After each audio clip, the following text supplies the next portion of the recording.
You believed in friendship. You believed that loyalty breeds loyalty, that kindness creates kindness, that respect flows naturally from the bonds you've carefully built with your own hands. You were wrong.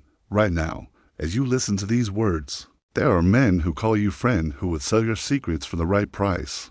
There are people in your circle who smile at your face and calculate your weaknesses behind your back. The brotherhood you thought you built, it's an illusion, a comfortable lie you've been telling yourself while they've been measuring you for betrayal. You've been playing by rules that don't exist. You've been building bridges to people who've already planned their escape routes. You've been offering your heart to those who see it as a target, not a treasure. Here's what they know that you don't. Friendship without fear is just familiarity. And familiarity doesn't breed respect, it breeds contempt. The moment you become predictable, the moment you become safe, the moment you remove all consequences from their actions toward you, you become disposable. Look around your life right now. Really look. Those who respect you most, are they the ones closest to you? Or are they the ones who understand that crossing you comes with a price? The brutal truth is staring you in the face. The people who fear your disapproval treat you better than those who take your approval for granted. You've been conditioned to believe that love conquers all, that friendship is sacred, that being a good person guarantees good treatment in return. These are the myths that keep you weak. These are the stories that keep you serving others, while they advance their own interests at your expense. The men who built empires understood something you're just beginning to discover. Respect is not given freely. It's not earned through kindness. It's not maintained through availability. Respect is commanded through the careful cultivation of consequences, through the strategic application of fear. You don't need to become cruel. You don't need to become evil, but you do need to become dangerous. Dangerous enough that betraying you feels riskier than respecting you. Dangerous enough that taking you for granted becomes a luxury they can't afford. The transformation begins. Now, the illusion dies here. You've been buried alive in the graveyard of nice guys, and you don't even know it yet. Every day, you watch as the aggressive, the demanding, the slightly unpredictable men around you get promoted, get chosen, get remembered. Meanwhile, you, the reliable one, the kind one, the one who never makes waves, fade into the background like furniture, pleasant to have around, but never the centerpiece. You tell yourself it's because the world is unfair. You convince yourself that eventually good guys finish first. You hold on to the fantasy that your niceness is an investment that will pay dividends in respect and recognition, but investment requires return, and your niceness has been generating nothing but exploitation. Here's the surgical truth. Your niceness isn't virtue, it's fear. Fear of conflict, fear of rejection, fear of standing up for yourself, because standing up requires courage, and courage is dangerous. So you choose the safe path of perpetual agreeability and call it morality. But the world doesn't respect moral cowards. The world doesn't honor men who refuse to demand honor. Your niceness has become the very reason they walk over you, not the reason they value you. Every time you smile when you should frown, every time you agree when you should object, every time you bend when you should break, you're teaching them that you're safe to ignore. Nice guys don't finish last because the world is cruel. Nice guys finish last because they never demand to finish first. They never create the tension that makes others pay attention. They never establish the boundaries that make respect necessary. Watch the men who command rooms. Are they the nicest? Or are they the ones who make it clear that disrespect comes with consequences? Are they loved by everyone? Or are they respected by everyone because crossing them feels dangerous? Power is not given to those who deserve it. Power is taken by those who demand it. Respect is not awarded to those who are nice. Respect is commanded by those who make disrespect costly. You have been nice, and it has made you invisible. You have been agreeable, and it has made you irrelevant.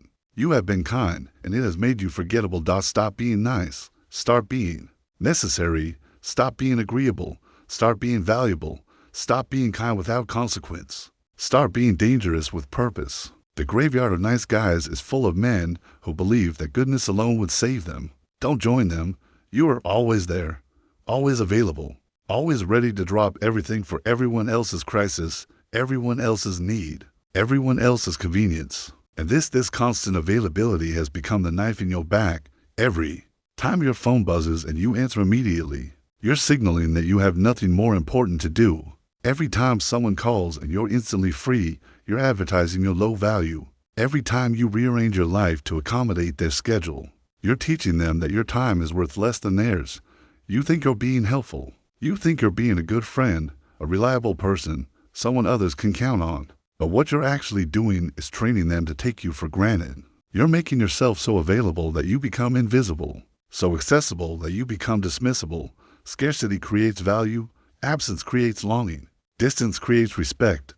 When you're always there, you lose the power that comes from being missed. When you're perpetually available, you eliminate the anxiety that makes people appreciate your presence. Think about the people in your life who command your attention.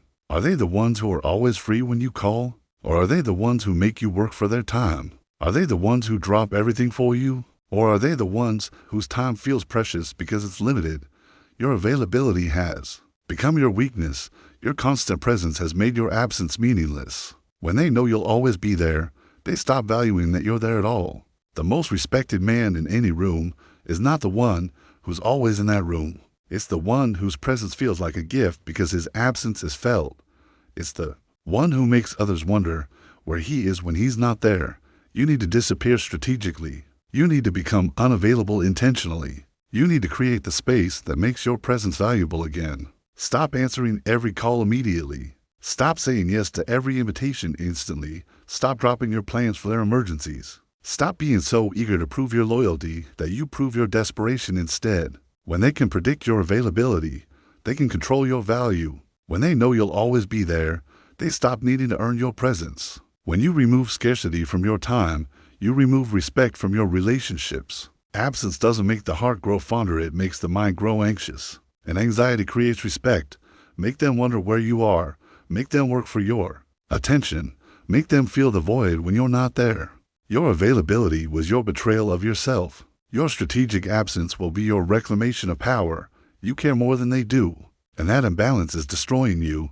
You invest your emotions like a desperate gambler, pouring your heart into relationships where others are barely placing minimum bets. You feel deeply while they feel casually. You remember everything while they forget what matters. You carry the emotional weight of the connection while they carry on as if it's optional. This is not love. This is not friendship. This is emotional slavery, and you are the slave. Every text you send first, every call you initiate, every plan you make, every effort you extend without reciprocation, these are not acts of care. These are acts of submission. You are teaching them that your emotional energy is cheap, available, and endless. You are showing them that they can take without giving, receive without reciprocating, benefit without investment. The person who needs the relationship less controls the relationship completely. The person who cares more serves the person who cares less. The person who invests emotionally without demanding equal investment becomes the servant in every dynamic. You text them paragraphs. They respond with words. You remember their problems. They forget your victories. You celebrate their successes. They barely acknowledge your existence. You make time for them. They fit you in when convenient. This is not an accident. This is not oversight. This is the natural result of emotional investment without emotional reciprocation. When you care more, you create a power imbalance that puts them in control and you in service. Stop caring first. Stop caring most. Stop caring without evidence that your care is valued, reciprocated, and returned with equal intensity. Your emotional hunger has become their weapon against you. Your deep feeling has become their source of power over you. Every time you invest more emotionally than they do, you hand them control over your inner state. Equal investment or no investment. Reciprocal care or no care. Mutual emotional energy, or withdrawal of emotional energy. You are not responsible for filling their emotional void while they ignore yours. You are not obligated to care about their problems while they dismiss your pain. You are not required to invest in people who treat your investment as expected, rather than appreciated. Watch how quickly their behavior changes when you stop caring more than they do. Watch how fast they start investing when you stop over-investing. Watch how rapidly they begin to value what they realize to you. Power is not granted, it's taken. Authority is not given, it's claimed. Respect is not awarded, it's commanded. When you ask for permission, you're telling them they have the right to deny you. When you seek approval, you're giving them the power to reject you. When you wait for their blessing, you're making your success dependent on their mood. Stop asking. Start acting. Stop seeking approval. Start demanding respect. Stop waiting for permission. Start taking what's yours. The most dangerous men in any room are not the ones asking if they can speak. They're the ones who speak and make others listen. They're not the ones seeking approval for their actions, they're the ones taking action. And dealing with disapproval later, your need for approval has become your chain. Your desire for permission has become your prison. Your wait for blessing has become your burial. Cut the chain, break the prison, rise from the burial. Act first. Apologize never. Command respect through the sheer force of your unwillingness to be commanded by others. When you stop asking for permission, you force them to either respect your autonomy or reveal their desire to control you. When you stop seeking approval, you make them choose between accepting your authority or exposing their need to dominate you. Permission is for children. Approval is for servants. You are neither. You are the authority in your own life. You are the decision maker in your own existence. You are the commander of your own destiny. Stop asking. Start commanding. They know exactly what you'll do before you do it. They can predict your response before you speak. They can anticipate your reaction before you react. And this predictability has made you powerless. When people can read you like a book, they can manipulate you like a tool. When they know your patterns, they can exploit your weaknesses. When they understand your triggers, they can control your responses. You have become so consistent, so reliable, so utterly predictable that you've lost the element that creates respect. Uncertainty. Powerful men are unpredictable men, not chaotic unpredictable, not unstable strategically uncertain.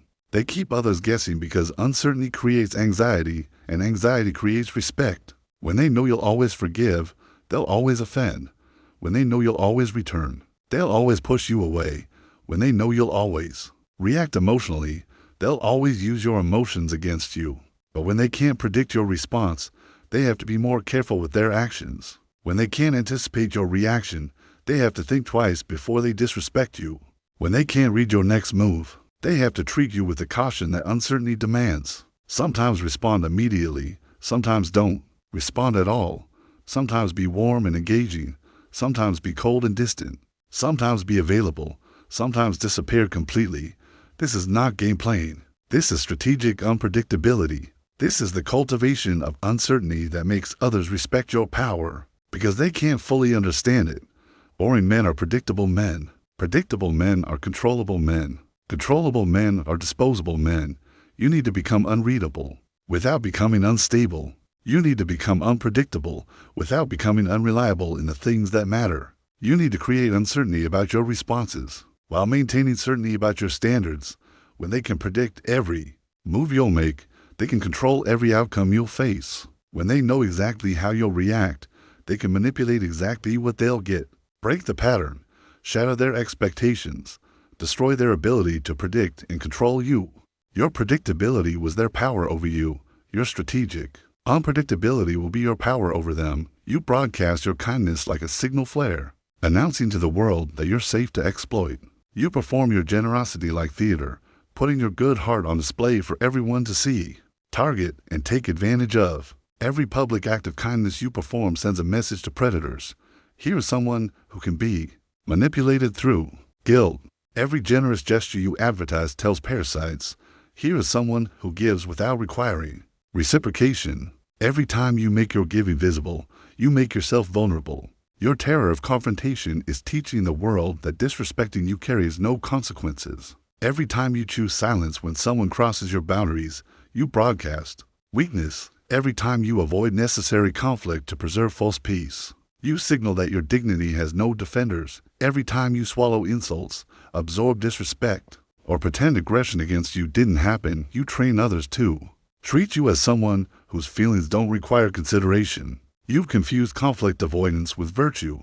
You've mistaken cowardice for wisdom. You've convinced yourself that turning the other cheek demonstrates strength, when it actually demonstrates that you value their comfort more than your own respect. The man who avoids all confrontation becomes the man everyone feels safe disrespecting. Look at your life. Count the people who interrupt you mid-sentence. Count the individuals who dismiss your opinions without consideration. Count the moments when someone took what was yours: time, credit, resources, dignity, and you said nothing because you were afraid of creating conflict. Each silent moment was a lesson you taught them. Each avoided confrontation was permission you granted them. Each time you chose peace over principle, you chose their comfort over your authority. You think avoiding conflict makes you mature. It makes you invisible. You think refusing to fight makes you wise. It makes you forgettable. You think choosing peace at any cost makes you virtuous. It makes you exploitable. Men who avoid conflict invite contempt because contempt is the natural response to someone who won't defend their own value. People inherently disrespect what they can attack without consequence. They inherently devalue what they can diminish without resistance. Your conflict avoidance isn't protecting relationships, it's destroying your position within them. It isn't preserving peace, it's creating a hierarchy where you occupy the bottom. It isn't demonstrating emotional maturity, it's revealing emotional cowardice, disguised as moral superiority. A strategic confrontation changes everything. Not the wild, emotional explosions of uncontrolled anger, not the dramatic outbursts that make you appear unstable, not the public scenes that damage your reputation while feeding their entertainment. Strategic confrontation, calculated, controlled, devastating. The kind of response that makes people recalculate whether disrespecting you is worth the cost they'll pay. The kind of consequence that makes rational individuals choose to treat you with consideration rather than face what happens when they don't. The kind of demonstration that establishes your willingness to defend your boundaries, your dignity, your position in any hierarchy. Some battles must be fought not to win, but to establish your willingness to fight. When someone tests your boundaries, they're not just testing that specific boundary, they're testing whether you have any boundaries at all. When someone disrespects you once and faces no consequence, they're learning that disrespecting you is safe.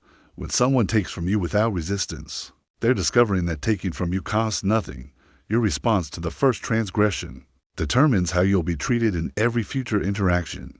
The person who crosses your line and encounters real resistance learns that crossing your lines is expensive. The individual who disrespects you and faces immediate, proportional consequences understands that disrespecting you isn't worth the price. The enemy who attacks you and discovers that you're more dangerous than they calculated reconsiders whether you're someone they want to antagonize. But the person who crosses your line and meets only silence learns that your lines don't exist. The individual who disrespects you and faces no consequences concludes that your respect isn't worth protecting. The enemy who attacks you and encounters no resistance understands that attacking you is both safe and profitable. You think being peaceful makes you admirable. Being dangerous makes you memorable. You think avoiding confrontation makes people like you. Demonstrating your capacity for strategic destruction makes people respect you. You think refusing to fight makes you appear strong. Proving you can win fights makes you appear formidable. Peaceful men are forgotten because peace offers no lessons about consequences. Dangerous men are remembered because danger teaches permanent lessons about boundaries. Accommodating people fade into the background because accommodation requires no consideration. People who enforce respect through controlled confrontation occupy positions of influence because influence requires the ability to make others uncomfortable when they choose disrespect over consideration. Stop avoiding necessary confrontations because you're afraid of temporary discomfort. Start embracing strategic confrontations because you understand they prevent permanent disrespect. Stop choosing false peace that teaches others to walk over you. Start choosing calculated conflict that teaches others to walk around you. Your terror of confrontation is the grave where your respect is buried. You now understand the ultimate truth about human psychology. Respect isn't about being loved, it's about being feared enough to be obeyed. Love is conditional. Love changes with circumstances, mood, convenience, and competing interests. Love can be withdrawn when someone finds a better option, faces different pressures, or simply grows tired of the effort that loving you requires. Love is temporary because love depends on feelings, and feelings are unstable. But fear is permanent. Fear based on demonstrated capability doesn't fluctuate with emotion. Fear rooted in proven consequences doesn't disappear when someone's mood changes. Fear built on established patterns of response doesn't evaporate when competing interests emerge. The man who can inspire both admiration and apprehension holds the keys to genuine influence, not the cheap influence that comes from people-pleasing, approval-seeking, or conflict avoidance, but the lasting influence that comes from others' understanding that crossing you carries costs they're not prepared to pay. This isn't about becoming cruel. This is about becoming formidable. This isn't about inspiring terror through unpredictable violence. This is about commanding respect through predictable consequences. This isn't about making people hate you. This is about making people think twice before they disrespect you. Your capacity for controlled destruction becomes your greatest asset in commanding respect. Not destruction for its own sake, but destruction in service of establishing boundaries. Not violence as a first response, but the demonstrated ability to escalate when escalation becomes necessary. Not cruelty as a personality trait, or ruthlessness as a tool that protects your interests when protection becomes required.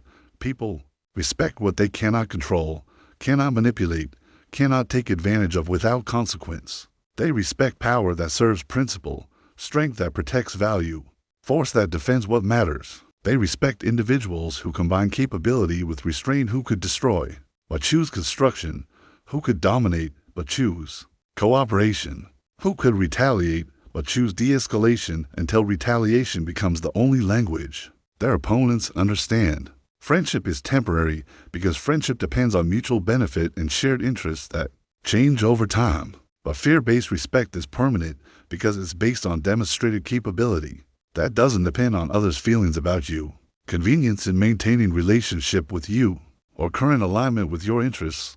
The person who fears your potential response will consider that response before acting against you. The individual who respects your proven ability to defend yourself will choose not to attack, rather than face your defense. The enemy who understands that you're more dangerous than you appear will seek accommodation rather than confrontation. This is your graduation from victim to victor, from someone who hopes others will treat them well to someone who ensures others treat them with consideration, from someone who depends on others' goodness to someone who depends on others' recognition of their capacity for strategic response. Your controlled terror demonstrated ability to make life unpleasant for those who make your life unpleasant becomes the foundation upon which all your other relationships rest. Not because people fear you, but because people understand that you're not someone who can be safely disrespected, easily exploited, or casually dismissed.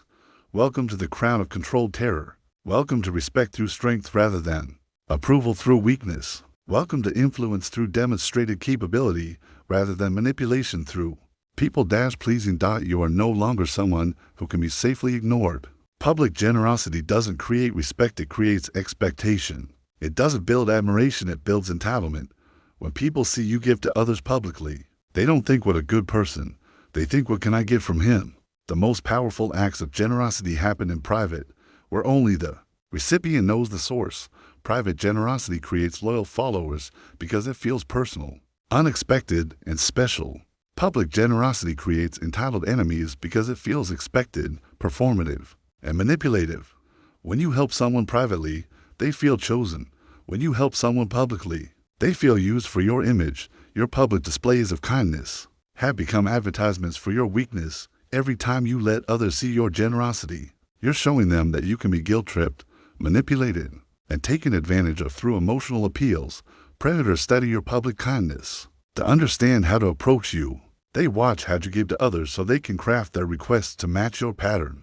They observe your generosity so they can exploit your guilt when you say no.